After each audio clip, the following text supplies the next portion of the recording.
Enak kali ya duit kita, tapi dipajain pula 20% pula. Kita dah kerja penat-penat kumpulkan duit tuh untuk nabung, dipajain pula 20%. Mana gawat Mbak Yu sekarang nih. Petronas untung terus loh, Pertamina rugi terus. Welcome to salurane Mbak Yu sing asli.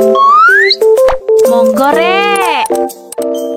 Pengangguran di Indonesia melonjak 5.000%, kata CNBC Indonesia. Menurut data terbaru Kementerian Tenaga Kerja, PHK pada Agustus 2024 naik 23% menjadi 46.240 orang. Banjirnya pengangguran dalam negeri masih terus berlanjut. Tutupnya pabrik-pabrik dalam negeri mendorong tingginya angka tenaga kerja yang terkena PHK. Hal ini pun menjadi kabar buruk. Tingginya angka PHK mendorong melemahnya daya beli yang tentunya akan mendorong anjloknya perekonomian Indonesia. Bukan hanya pengangguran di Indonesia yang paling banyak, di luar negeri pun macam Eropa pun banyak pengangguran, Pabrik apa yang tutup ke Eropa? Kau tahu mobil VW tak? Apa tuh Mbak Yu? Volkswagen, dia tuh udah nak bangkrut, Jadi dia mem-PHK-kan karyawan dia juga Mbak Yu? Iyalah, dia di tahun ini cuman hanya terjual beberapa puluh mobil aja, yang laku. Oh, perkara mobil nih Mbak Yu. Tak lain tak bukan pasti perkara mobil Cina Mbak Yu.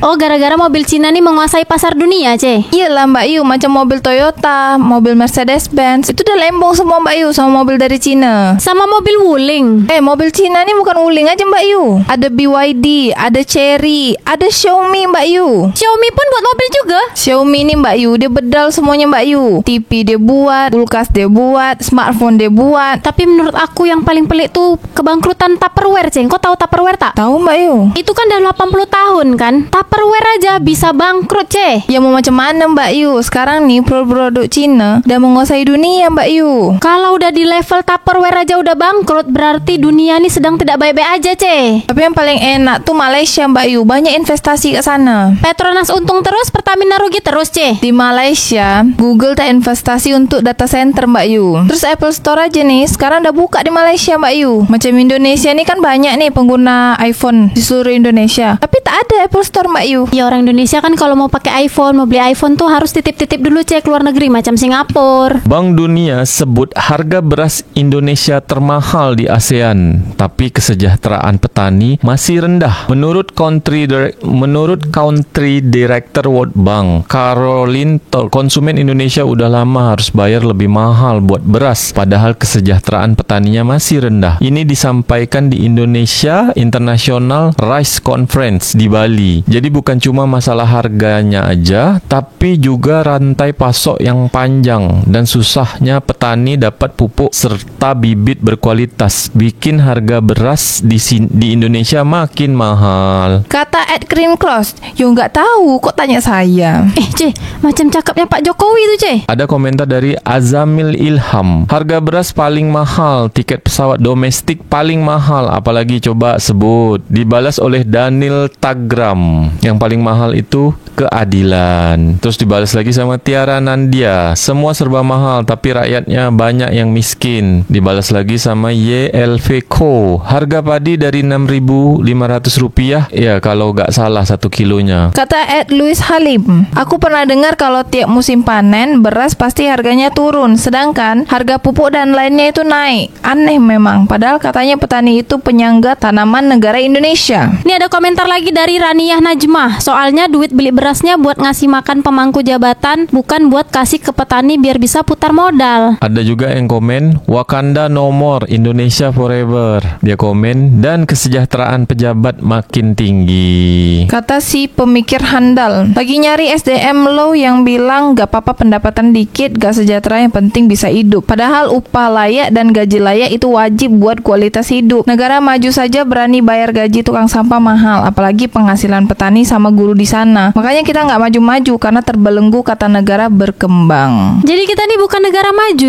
Malaysia tuh Mbak Yu nak jadi negara maju tahun 2025 nak dideklarasikan kalau negara Malaysia nih udah jadi negara maju. Kalau Indonesia nih ni nak jadi negara maju tahun berapa ya, Ce? Kalau kata netizen Indonesia Mbak Yu, tahun 2045 nanti Indonesia ini akan menuju Indonesia cemas. Terus ada yang komen lagi dari Opai Holik, kan lebih baik dari zaman Romusa atau Rodi. Masyarakat diperah tenaga dan materinya, tapi lupa disejahterakan. Selalu membuat aturan yang menyusahkan orang, selalu bikin gebrakan yang miskin rakyat selalu mau dimakar. Kata Rimba Runi, yo ndak tahu kok tanya saya. Loh, kok kayak komentarnya kalau Pak Jokowi yang ngomong ya, Ce? Ada lagi nih yang komentar. Ade Setiawan _8. Bank Dunia itu anti asing, nggak mau Indonesia maju, jadi suka bikin berita jelek tentang Indonesia. Begitulah menurut para buzzer. Dibalas lagi Mbak Yu sama Ruben Nim NLS. Bener nih, kata dia. Kita harusnya hati-hati jangan kemakan gosip berita luar yang hoax. Nah, ini contoh salah satu buzzernya nih, Ce. Komentar lagi sama Julian Kurokawa. Pemuja Raja Jawa pada kemana nih? Dibalas lagi sama Rizkawe. Yo, mana saya tahu. Kok kayak omongan Pak Jokowi tuh ya, Ce? Di komentar sama Cynthia Fidela. Thailand, Vietnam juga negara maju, tapi beras dan lain-lain semua unggul. Pemerintahnya support petani sampai ekspor ke banyak negara. Dulu Thailand ekspor durian ke negara Cina. Malaysia pun juga sekarang ekspor durian tuh sampai ke Cina. Pasal durian pula. Minyak bumi tuh Mbak Yu, yang dah jelas Malaysia tuh Petronas tuh untung terus. Pertamina nih rugi terus. Oh iya betul tuh, Ce. Petronas tak belajar dari Pertamina Indonesia kan? Tapi Indonesia Mbak Yu, kalau misalnya dia nih ekspor sabut kelapa dengan daun pisang, itu dia untung tuh Mbak Yu. Tapi sekarang nih, Ce, persoalannya adalah minyak bumi ini kan adalah komoditas tertinggi. Selain itu tuh sabut kelapa dengan daun pisang. Jadi sekarang nih beredar dan viral, kata netizen Indonesia, kalau korang punya tabungan, menabung uang di bank, itu kena pajak 20%. Macam mana menurut pandangan korang? Kalau menurut aku, kita nih kalau nabung di bank, jangan pernah sampai 7,5 juta. Jadi udah sampai 7 juta tuh udah stop nabungnya, jangan nabung-nabung lagi. Nah, kenapa pula, Ce? Iya, sebab kalau udah sampai 7,5 juta, bahkan di atas 7,5 juta, aku bisa kena pajak 20% Mbak Yu. Berarti kalau aku punya tabungan 20 juta, kena pajak? Kena pajak 20% Mbak Yu. Berarti kalau 9 naga tuh kan punya uang triliun-triliunan tuh, Ce. Tuh kena pajak juga tuh, Ce. Kena Mbak Yu 20%. Enak kali ya duit kita, tapi dipajain pula 20% pula. Kita dah kerja penat-penat kumpulkan duit tuh untuk nabung, dipajain pula 20%. Mana gawat Mbak Yu sekarang nih. Petronas untung terus loh, Ce. Pertamina rugi terus. Episode sadurunge. Indonesia nih masalahnya satu aja.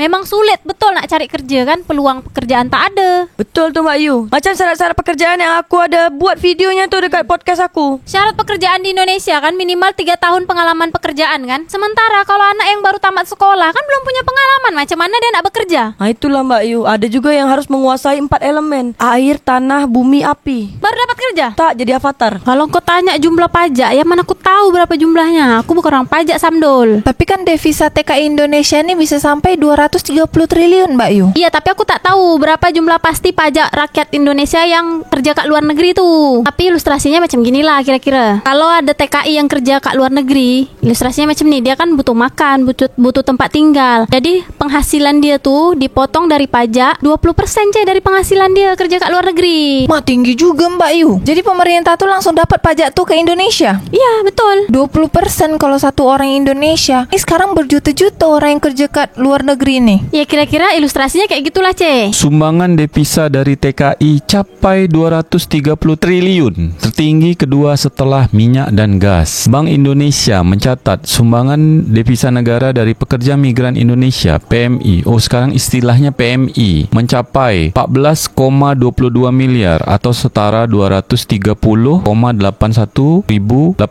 triliun. Kalau kurs dolar 16.200 di tahun 2023. Jadi kata Deputi Gubernur Bank Indonesia Juda Agung, devisa TKI ini nomor 2 tertinggi setelah minyak dan gas. Berarti minyak dan gas di Indonesia nih hampir setara pendapatannya dengan devisa TKI Indonesia Mbak Yu. Bedanya tuh macam gini, Ce. Kalau minyak dan gas Indonesia tuh kita ekspor ke luar negeri. Kalau TKI pula atau PMI itu istilahnya sekarang, kita ekspor tenaga kerjanya ke luar negeri. Ada berapa ya kira-kira pekerja dari Indonesia ke luar negeri nih? Jumlah orang kerja kat luar negeri dari Indonesia nih sekitar 274.000 orang, Ce. Oh, berarti belum sampai 1 juta orang lah ya Mbak Yu. Tapi udah mampu menghasilkan devisa 230 triliun kan? Kalau gitu pemerintah harus naikkan lagi Mbak Yu. Jadi 10 juta orang rakyat Indonesia yang pergi kerja ke luar negeri. Kalau sampai 10 juta orang pergi ke luar negeri tuh nanti Indonesia sepi macam mana, Ce? Mbak Yu, tingkat pengangguran ke Indonesia nih udah semakin tinggi Mbak Yu. Melayu. Kau ni sering ke Malaysia, makanya kau tak tahu kan perkembangan kat Indonesia ni macam mana? Tahu lah, Ce. Kelas menengah Indonesia ni udah jatuh miskin kan, Ce?